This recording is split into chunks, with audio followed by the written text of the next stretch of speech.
What's going on, everybody? So here's a little progress update on the Blazer Bay. So for starters, we got the new radio, a 3-bank battery charger, as well as a VHF radio. Over here, we have a Garmin unit that was the same one that was previously in the boat.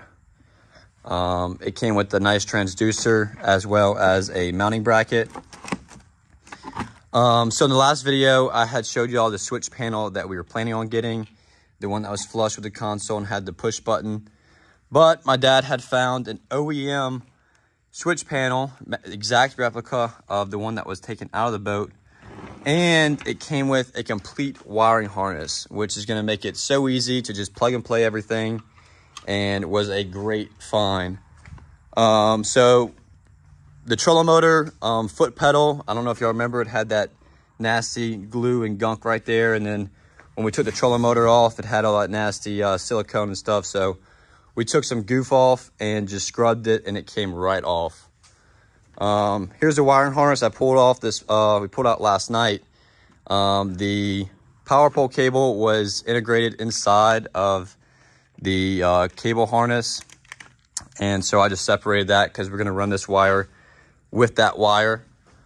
Let's see. So we took off all the electronics and stuff like that, and just really put a bunch of anti-corrosion and cleaned all that up. The horn actually works. We tested it. They had some watermarks that wouldn't come off, so we took the cover off and spray painted that black. Let's look inside the console. So in the front console area, we sprayed everything in anti-corrosion spray and prepping everything to pull wire and to hook out all the electronics up. Inside the console, as you can tell, there's still some stains left where that salt water had sat, but just a couple more wipe downs with some anti-corrosion spray, and we should have it as clean as we can get. You notice the steering wheel is not here. We took that off last night with one of these gear pullers because it was not coming off. So the only reason we took it off is because the jack plate trim right here was not working, and when we took it off, we realized that one of the wires was not even hooked up. So this thing is all corroded, so we're gonna get a new one of these.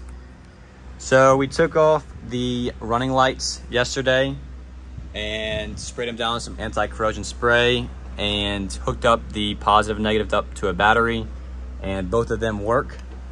Moving to the back of the boat, last night we tested both trim tabs on the back of the boat. So first we started off by following the wiring to the console and hooking up the switch to a 12-volt battery.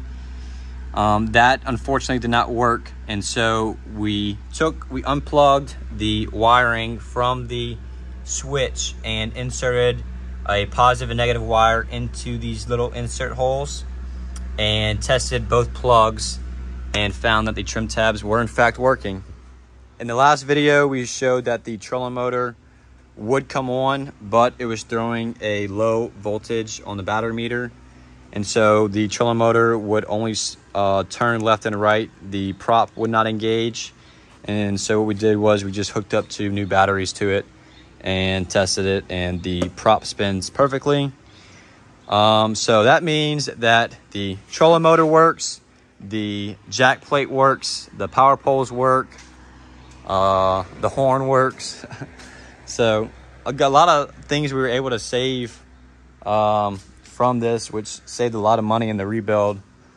The trim tabs work as well. I mentioned that.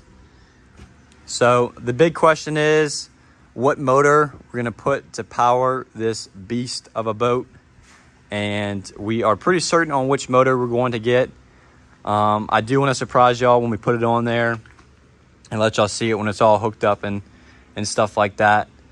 And so pretty much that's the gist of what we did over the past week. Today I'll probably install the wiring harness through the wiring tunnel on the boat. And so what I'll do is I'll disconnect this plug right here and run this through the tunnel on the boat, as well as the jack plate wire. So that's pretty much it in this video. The seat should come in later on this week, as well as the front mounting brackets for the console. Other than that, there's not really much more I can do on the boat until we get that stuff in. I am gonna clean up the back of these latches, because as you can tell, there's still mold. This one's not as bad as this one is, so I'm gonna spend my time waiting for those parts to come in, as well as trying to get the last of the rust off inside the console. So that's it. Y'all stay tuned for part 4, and I'll catch y'all in the next video.